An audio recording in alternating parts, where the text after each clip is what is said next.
व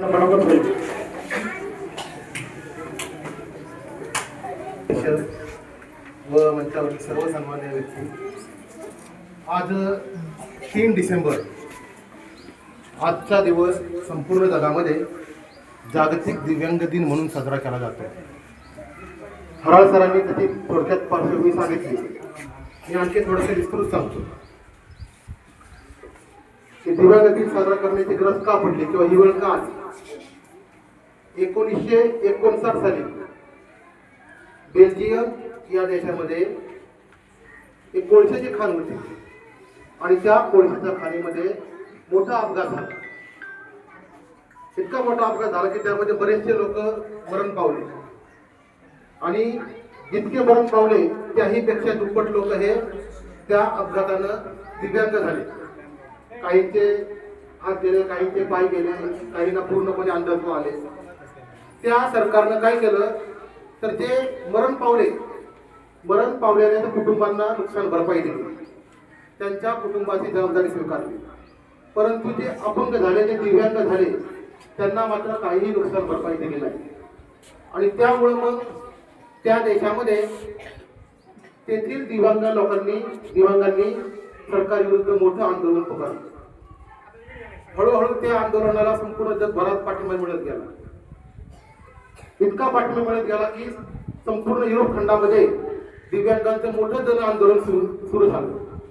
आणि शेवटी 1981 साली संयुक्त राष्ट्र संघाला त्या आंदोलनाची दखल घ्यावी लागली आणि संयुक्त राष्ट्र संघाने तेथील सरकारला सांगितलं की तुम्ही हे जे दिव्यांग आहेत, या दिव्यांगांना त्यांचं नुकसान भरपाई दिली पाहिजे आणि त्यांच्या कुटुंबाची जबाबदारी स्वीकारली पाहिजे. आणि त्यानंतर त्या सरकारने संपूर्ण दिव्यांगांची जबाबदारी स्वीकारली. आणि त्यानंतर संयुक्त राष्ट्र संघाने 1981 ते 1991 हे संपूर्ण दशक संपूर्ण जागतिक दिव्यांग दिन किंवा जागतिक दिव्यांगांचं दशक म्हणून घोषित केलं आणि विविध प्रकारचे कार्यक्रम घेण्यास सुरुवात केली. दिव्यांगांना त्यांचे अधिकार देण्यास सुरुवात केली.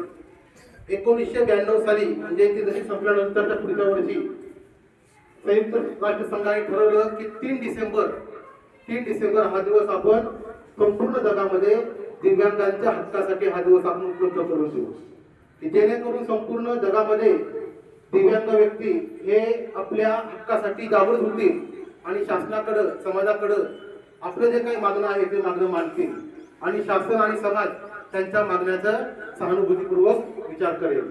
आणि त्या दिवसापासून संपूर्ण जगामध्ये 3 डिसेंबर हा दिवस जागतिक दिव्यांग दिन म्हणून साजरा करण्यास सुरुवात झाली. आता मी या ठिकाणी माझं हे जवळजवळ 10वं वर्ष आहे. मी पाहतो की दरवर्षी सर आपल्या गावातील ही टीम जी आहे दिव्यांगाची टीम दरवर्षी हा दिवस साजरा करतात. फक्त आपल्याच गावात नाही तर संपूर्ण जगामध्ये, संपूर्ण गावामध्ये, वेगवेगळ्या शहरामध्ये, आस्थापनामध्ये हा दिवस अशा प्रकारे साजरा केला जातो. दिव्यांगांना त्यांच्या हक्काची जाणीव व्हावी हा या मागचा उद्देश आहे.